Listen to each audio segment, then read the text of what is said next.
मित्रांनो, ही जी न्यूज आलेली आहेत ना, फार महत्त्वाची आहे. कारण महाराष्ट्राचं भूगोल या ठिकाणी हे महत्त्वाची न्यूज असल्यामुळे तुम्ही असं कधी झालेलं नाहीये की तुम्ही यामधला एक एक प्रश्न आपल्या भूगोलमध्ये आलेला नाहीये. बघा, एक एक आपण जेव्हा बघू ना एक एक मुद्दा यामधला, तेव्हा लक्षात येते. मित्रांनो, कधी पण चालू घडामोडीचा अभ्यास कुठल्या पुस्तकातून तुम्ही करता, पण एक सर्वात महत्त्वाचं आहे की पुस्तकामधून जेव्हा तुम्ही अभ्यास करता, एक पुस्तकापर्यंत एक लिमिटेशन असतात तुम्हाला, की एखादी बातमी तुम्हाला तेवढ्याच पर्यंत तुम्ही वाचता. तेवढंच, कारण की ज्या पुस्तकामध्ये दिलेलं आहे, कारण तो त्यांच्या उद्देशाने दिलेलं असतं, त्यांचं चूक नाही आहे, ते त्या उद्देश. पण मला असं म्हणायचं की येणारा पुढचा जो कल आहे, मग राज्यसेवा मुख्य असू द्या, कंबाईन मुख्य असू द्या, राज्यसेवा प्री आहे, राज्यसेवा मुख्य परीक्षा, सर्व परीक्षाला, तर जेव्हा तुम्ही परीक्षा देताय ना, तर त्या परीक्षेला लक्षात घ्या की कशा पद्धतीने तुम्हाला करता येईल हे लक्षात येणं फार गरजेचं आहे. कारण तुम्हाला एका न्यूजवरून तुम्हाला तुमच्या विषयाला कनेक्ट करता आलं पाहिजे. जसं आता हीच बातमी बघा, ही बातमी जर बघायला गेलं तरी इतरांसाठी न्यूजपेपरवरून फक्त एक बातमी आहे, बरोबर. पण यामधून लक्षात घ्या आपल्याला भूगोल ह्या विषयामध्ये कशा पद्धती, आणि त्यातही महाराष्ट्राच्या भूगोलमध्ये कशा पद्धतीने येता येईल हे तुम्हाला लक्षात येणं फार गरजेचं आहे. आता बघा, इथे जर विचार केला तर भारत देशालाच काय हे दिलेलं आहे, बाकी महत्वाचे नाही राहत, बरोबर आहे. मग आपल्याला काय महत्वाचं काय आहे? जागतिक पर्वत दिन आलंय लक्षात, हा एक मुद्दा. जागतिक पर्वत दिन मग कोणत्या दिवशी असतो ते बघायचं. त्यानंतर इकडे बघा, गोंडवाना भूमी महाखंडाचे विभाजन, सह्याद्री पर्वतरांगाची निर्मिती झाली असावी असं म्हटलं गेलं. आता गोंडवाना लँड, टेथिस पर्वत हे तुम्ही अभ्यासलेलं असेल भूगोलामध्ये, हे जगाच्या भूगोलमध्ये. मग गोंडवाना भूमी आणि टेथिस कशा पद्धतीने वेगळं झालंय, काय झालं, हे तुम्ही अभ्यासलेलं आहे. हे आहे त्या ठिकाणी ना. परत बघा, सह्याद्रीच्या भूकवचामध्ये बेसॉल्ट खडकाचे थर साधारण 3 किलोमीटर खोलीपर्यंत आलेले आहेत. आलंय लक्षात, तुम्ही हे सुद्धा अनुभवलेलं आहे, अभ्यासलेलं आहे की सह्याद्रीची निर्मिती हे बेसॉल्ट खडकापासून झालेली आहे, ज्वालारसापासून निर्माण झालेली आहे. ज्वालामुखी मुळे, उद्रेकामुळे ज्वालारस बाहेर आलेला आहे, उद्रेक झाला, अपभ्रंश, आणि त्यांच्यामुळे तो निर्माण झालेला आहे. त्याचमध्ये लक्षात घ्या, चर्नोकाईट, खोंडेलाईट, लेप्टिनाईट या आणि रूपांतरित पट्टी ताश्म, स्फटिकमय चुनखडक, लोह खनिज, डोलोराईट, जांबा, बॅक्सॉइड, एनॉर्थाईट हे खडकही या भागात आढळतात. बघा मित्रांनो, यामध्ये त्यांनी काय केलेलं आहे, तुम्हाला जे खडक आढळतात ना, त्या खडकाचं तुम्हाला या ठिकाणी नावं देण्यात आलेली आहे. ठीक आहे, हे तुम्हाला महत्वाचे नावं आहेत. तुम्ही ज्यावेळेस तुम्ही नोट डाऊन करणार, तर डायरीमध्ये नोट डाऊन करून ठेवा की भूगोला जेव्हा तुम्ही खनिजामध्ये जाताय किंवा खडकांमध्ये रूपांतरित खडक बघतात, त्यामध्ये तुम्हाला हा मुद्दा कामात येतो. ठीक आहे, हा एक. त्यानंतर जैवविविधतेचे भंडार पण आहे, आणि तसे आपल्या सह्याद्रीला, पश्चिम घाटाला जैवविविधता म्हणून दर्जा मिळालेला आहे, बायोडायव्हर्सिटी, बरोबर, जागतिक वारसा यादीमध्ये आहेत. बघा, सह्याद्री ही जगातील 8 सर्वात जास्त जैवविविधता असणाऱ्या 8 जागांपैकी एक आहे. बघा, सह्याद्रीला जगातील 8 स्थानांपैकी एक स्थान म्हणून दर्जा देण्यात आला, म्हणजे मोठा आहे. त्याचसोबत जगात सरीसृपांच्या 187 पेक्षा जास्त जाती आहेत. सरीसृप म्हणजे सरपटणारे प्राणी. आपण परत सायन्स मध्ये गेले, आता ते बघायचे की सरपटणारे प्राणी कशा पद्धतीने येतात ते एक. त्याचमध्ये त्यातील अर्धे केवळ, आणि त्यातील जगामध्ये जे 187 पेक्षा जास्त जागा सरपटणारे प्राणी आढळतात, त्यापैकी विचार करा 50% म्हणजे अर्धे प्राणी हे सह्याद्रीमध्येच आढळतात. विचार करा मित्रांनो की पश्चिम घाट, सह्याद्री हा किती महत्वाचा आपल्यासाठी. एक, बेडकांच्या 100 जातींपैकी 80 जाती केवळ फक्त इथे आढळतात. म्हणजे जगामध्ये आढळणारे जे 100 जाती आहे बेडकाच्या, म्हणजे 80 जाती, तर ह्या फक्त 80, विचार करा, हा फक्त सह्याद्रीमध्ये आढळणार आहे. लक्षात घ्या, एक एक मुद्दा महत्वाचा आहे, प्रत्येक मुद्द्यावरती प्रश्न आलेली आहे आणि भविष्यात येणारी पण आहे, म्हणून फार महत्वाची ही बातमी आहे आपल्याकडे. त्यानंतर बघा, वृक्षमंडूकाच्या 35 जातींपैकी 29 जाती महत्वाच्या, 29 जाती. देवगांडोळे नावाचे बेडकांचे हातपाय नसलेले बेडूक ह्या इथे आढळत आहे. म्हणजे हाच मुद्दा तुम्हाला पर्यावरण सुद्धा महत्वाचा आहे. त्याचसोबत लक्षात घ्या, पुढे येतंय, ह्यात सर्व तुम्ही बघा एकदा, लक्षात घ्या, पुढे येतंय प्राचीन काळापासून बघा, आणि खास लक्षात घ्या एक. मग लक्षात घ्या मित्रांनो, याच ठिकाणी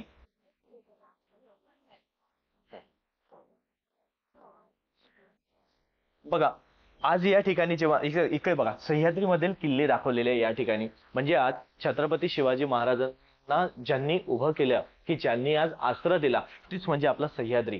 ठीक आहे, सह्याद्री जर नसता तर महाराजांना आज कुठेतरी अडचणी गेलेल्या असतात. कारण इतरही समजा देशामध्ये इतरही आज व्यक्तींचा इतिहास आहे, इतरही महापुरुषांचा इतिहास आहे, पण एक जाणता राजा म्हणून तर ही जी पदवी मिळाली आहे ती छत्रपती शिवाजी महाराजांना. कारण सर्वांची जाण ठेवणारा राजा म्हणजे जाणता राजा, हेच यामध्ये दिलेलं आहे. लक्षात घ्या. कारण सह्याद्री सह्याद्री सारखा पर्वत हा कुठल्या राज्याला लाभलेला नाहीये.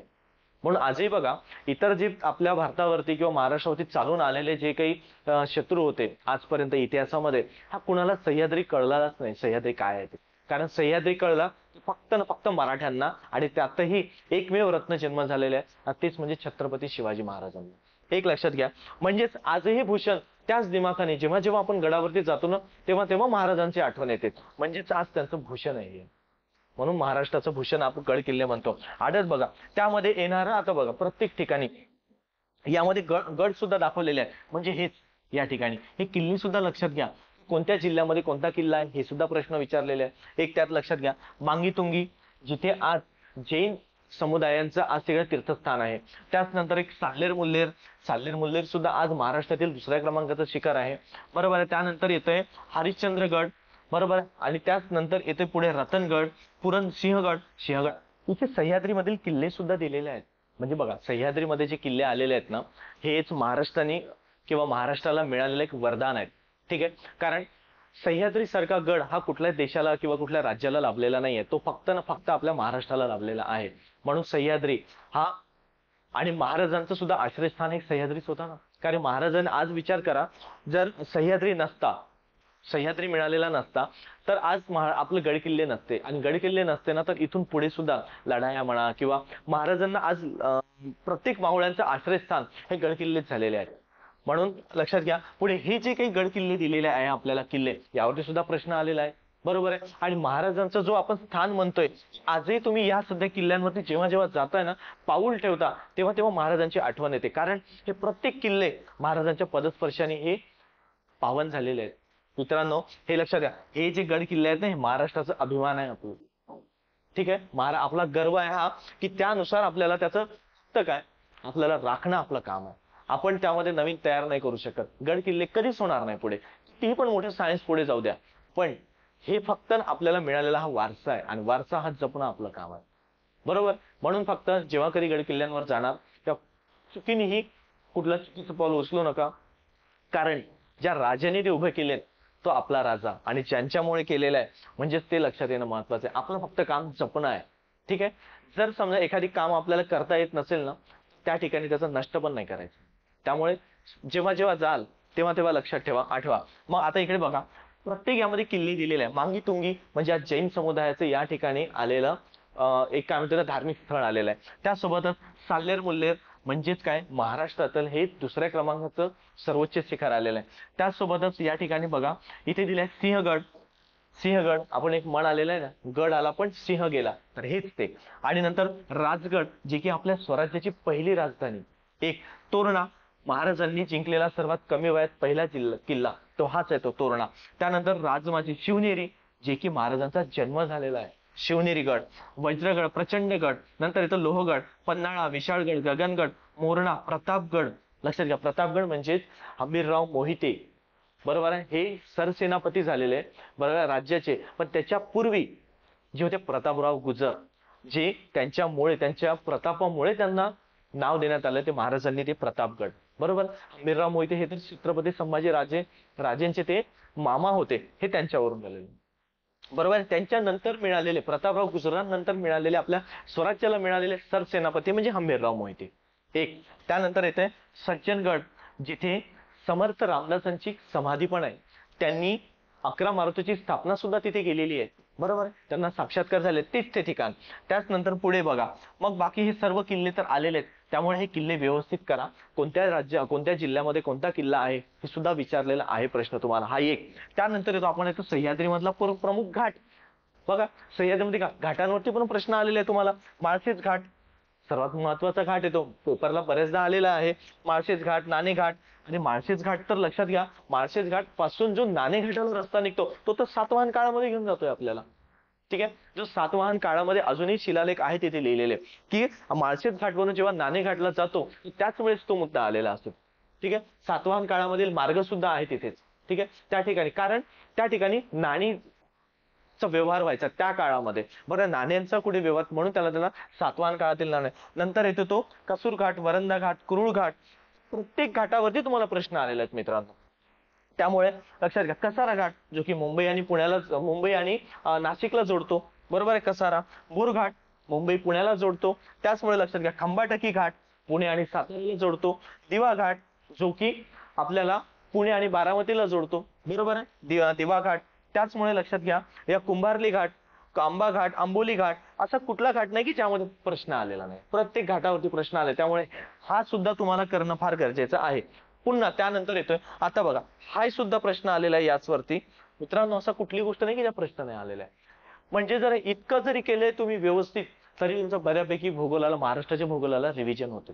ठीक आहे, कारण येत्या काळातच आता एक्झाम आहे काही दिवसामध्ये. लक्षात घ्या, उत्तरेला बघा तापी नदीच्या खोऱ्यापासून दक्षिणेस कन्याकुमारी पर्यंत. कारण जेव्हा आपण असं महाराष्ट्र जरी बघतोय ना, ठीक आहे, तर जेव्हा आपण असं महाराष्ट्र बघतोय, तर त्यांनी काय म्हटलं, उत्तरेला इथे तापी नदी, बरोबर आहे, दक्षिणेला पूर्ण, म्हणजे आपण महाराष्ट्राचा विचार करून जर पूर्ण भारताचाही विचार केला, तर इकडे पूर्ण कन्याकुमारी पर्यंत आणि इकडे तापीपासून पूर्ण भाग असा आलेला आहे.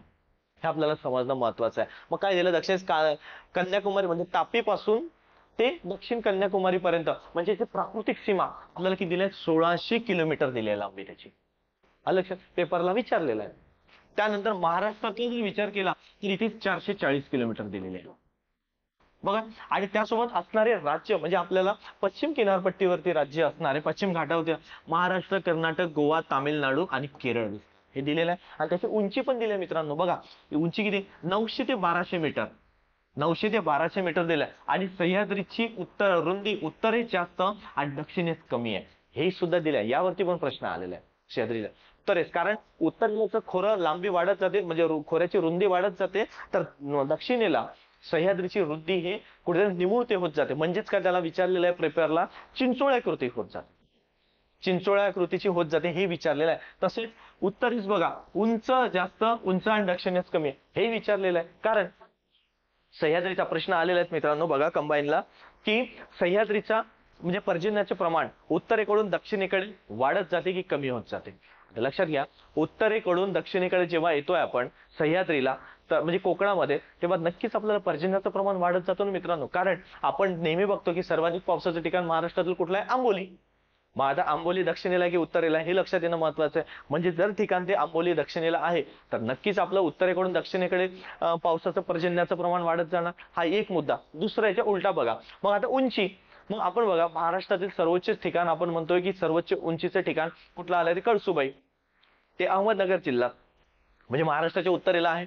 एक. मग आपण जेव्हा कोकणातून किंवा आपण सह्याद्रीला दक्षिणेकडून उत्तरेकडे जातो, तेव्हा नक्कीच सह्याद्रीची उंची वाढत जाते ना, कारण ती उंची वाढत जाते, म्हणून तर उत्तरेला आहे अहमदनगर जिल्ह्यामध्ये कळसुबाई. तर हेच लक्षात येतं बघा, सह्याद्रीची उंची उत्तरेस जास्त आहे म्हणजे आहेच, आणि दुसरं दक्षिणेस कमी आहे म्हणजे आहे कमी, हे ते दिलेलं आहे सरळ. आणि दक्षिणेस उंची जास्त आणि दक्षिणेस कमी झाला ना मित्रांनो. अजून काय तुम्हाला महाराष्ट्राचा भूगोल वेगळा अभ्यासायचा आहे, इथेच सर्व होत आहे. म्हणून लक्षात घ्या, कुठल्याही गोष्टी जेव्हा जेव्हा तुम्ही अभ्यासताना हे फारच महत्वाचे आहे की न्यूज पेपरवरून ज्या बातमी येतात ना, त्या फक्त बातमीला बातमी ठेवू नका, अभ्यासा व्यवस्थित, म्हणजेच तुम्हाला लक्षात येईल. एक लक्षात घ्या मित्रांनो, जर तुम्ही आज नाही करणार ना, तर कधीच नाही करणार. कारण ज्यावेळेस तुम्ही करायला जाताय इथे वेगळंच नाही ना. आणि इकडे पहा, परत एक मुद्दा सुटला आपला. आता बघा शिखर, शिखरांवरती प्रश्न नाहीये असं कोणी मला सांगावं. शिखर आणि जोड्या लावा विचारलेला आहे. शिखर तुम्हाला जिल्हे विचारलेला आहे. उंचीनुसार शिखरांचा क्रम विचारलेला आहे. बघा ना, कळसुबाई, साल्हेर, महाबळेश्वर, हरिश्चंद्रगडचं असे पूर्ण क्रमाने दिले आहे मित्रांनो. तुम्हाला काय वेगळं करायची गरज आहे, फक्त हा व्हिडिओ व्यवस्थित करा. हे जे न्यूज आहे ते व्यवस्थित अभ्यासा. म्हणून म्हणतोय ना की पेपरला 5 लाख फॉर्म भरतायत, पण किती 500 पास होत आहेत. का बरं? म्हणतात ना, दृष्टी प्रत्येकाला आहे पण दृष्टिकोन प्रत्येकाला नाहीये ना. तुम्ही एखाद्या गोष्टीकडे कसं बघता हे महत्वाचं आहे. ज्या विद्यार्थ्यांनी हे बघितलेलं असेल किंवा ज्या विद्यार्थ्यांनी न्यूज वाचण्यात आलेली असेल, तेव्हा हे महत्वाचं असतं. म्हणून न्यूज पेपर, आज वर्तमानपत्र फारच महत्वाचे आहे, त्याच्याशिवाय पर्यायच नाहीये.